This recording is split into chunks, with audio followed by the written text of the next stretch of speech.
What up, guys? It's me again. Just got home from the gym and started hearing some rattling noise. And check this out.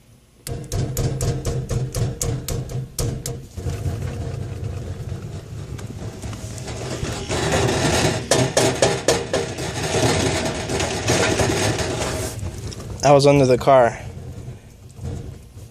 Is that the heat shield or something? Or, I mean, should he?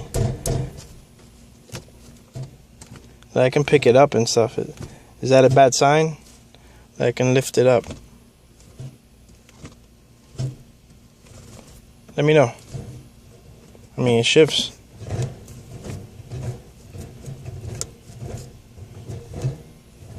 Sounds like it.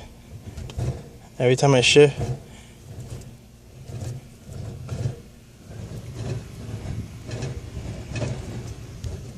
It goes in gear, just I hear that noise.